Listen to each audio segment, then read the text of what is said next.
Well, this feels pretty strange. I'm sitting here in a t-shirt and tennis shoes and blue jeans.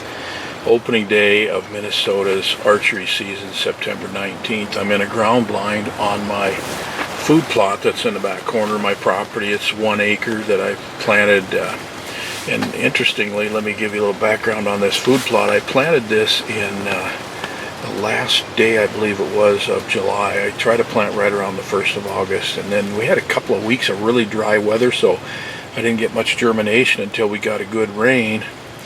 And then I planted brassicas like turnips, radishes, sugar beets, forage rape, and so forth. And then it came up pretty well. It grew about 4 inches and then just stopped. It was very strange. And then early September we started having frosts at night. 8th, 9th, and 10th we had 3 nights of upper 20s.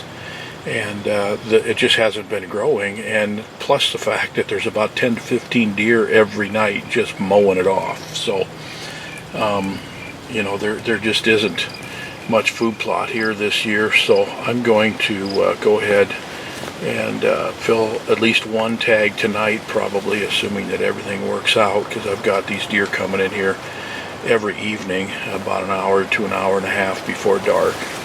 And lots of does, quite a few small bucks. In fact, a lot of yearling bucks that have been fighting all the time. They're really kind of tearing the food plot up because of all the sparring that's going on. There's probably 8 yearling bucks and then a couple of 2-year-olds. And the buck that I'm hoping to get a shot at tonight is a 3-year-old with kind of a deformed rack. And I've had him on camera several times over the last 3 years. And kind of thought maybe he'd grow out of it, but he hasn't, and so I'm just going to go ahead and take him out of the gene pool and use my buck tag on him. I also have a doe tag. There's 2. I'm in an area of Minnesota that I can shoot 2 deer this year, 1 buck and 1 doe. So it should be a fun evening here, just an enjoyable evening. I'm just kind of sitting here enjoying this 70-degree weather, drinking a Mountain Dew, and we'll see what happens here as this evening wears on. But I'm definitely going to see some deer, and whether or not I get a shot, I guess, remains to be seen. I've got a post out here with a trail camera on it that is 25 yards away, and then I stuck a stick in the ground at 35 yards away, so I know pretty much what my range is in between there. And then also, as you see here, there's a wooden shooting house in the middle of this food plot. It's 1 acre, and this wooden shooting house was there when I bought the property, and I've just never used it, and I probably should kind of straighten it up and maybe move it to a little more advantageous place, but in the meantime it just sits there for now. So anyway, good evening, and we're expecting to see some deer, and so stay tuned. This should be fun. We're going to probably have a blood trail here within the next couple hours, so talk to you soon.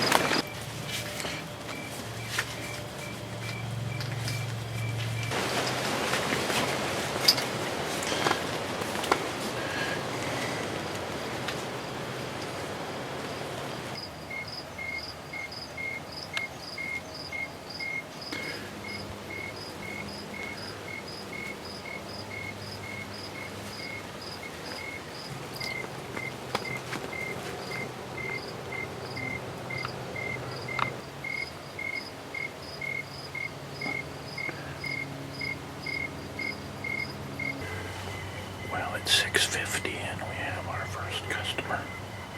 Exactly 1 hour before the end of legal shooting light.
Oh my gosh.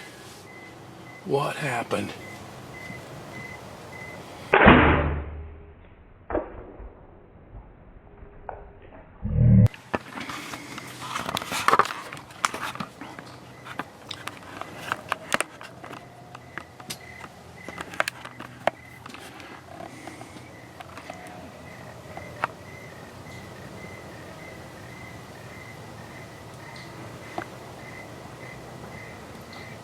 My gosh, he's gonna come back.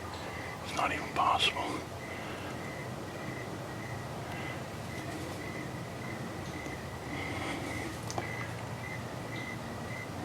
Jeez, he's coming back. Are you kidding me?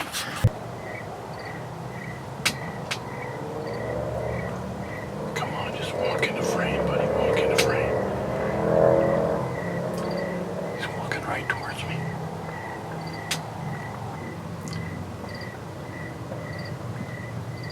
Is he? There he is.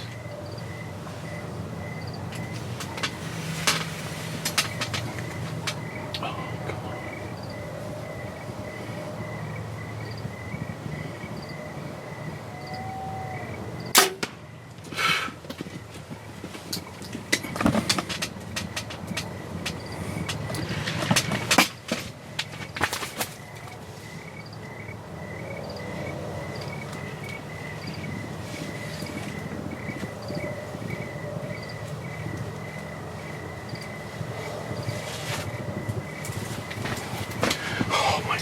I cannot believe that.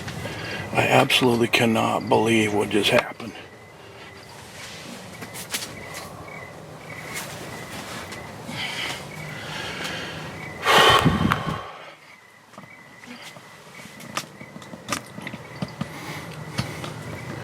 Okay, that was bizarre.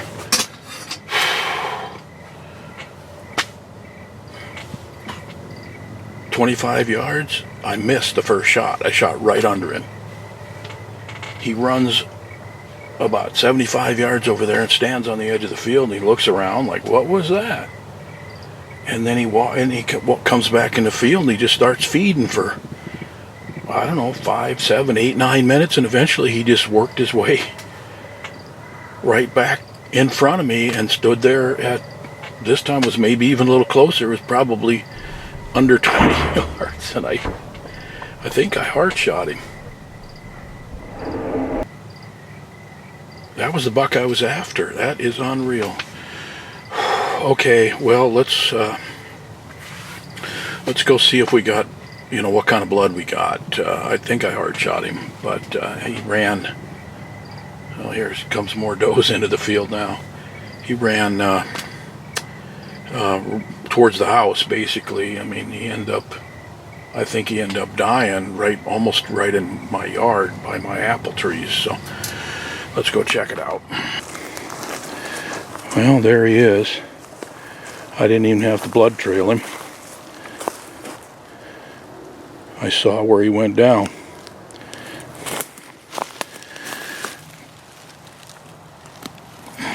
That is the buck that I was hoping to shoot.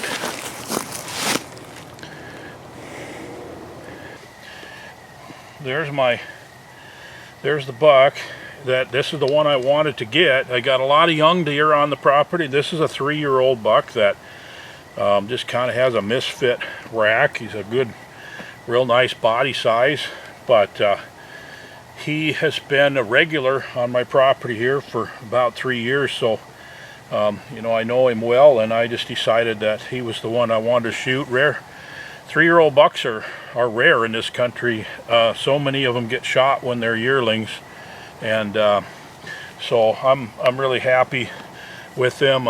He'll be a good eating buck, and I'm just shocked at the way this happened. If you look right here, you can actually see where my first arrow cut him. Just cut his brisket. And he ran off, and I stood there, and I stuck my head out the ground blind and put the camera on him, and he's standing there about, 75, 80 yards away or so.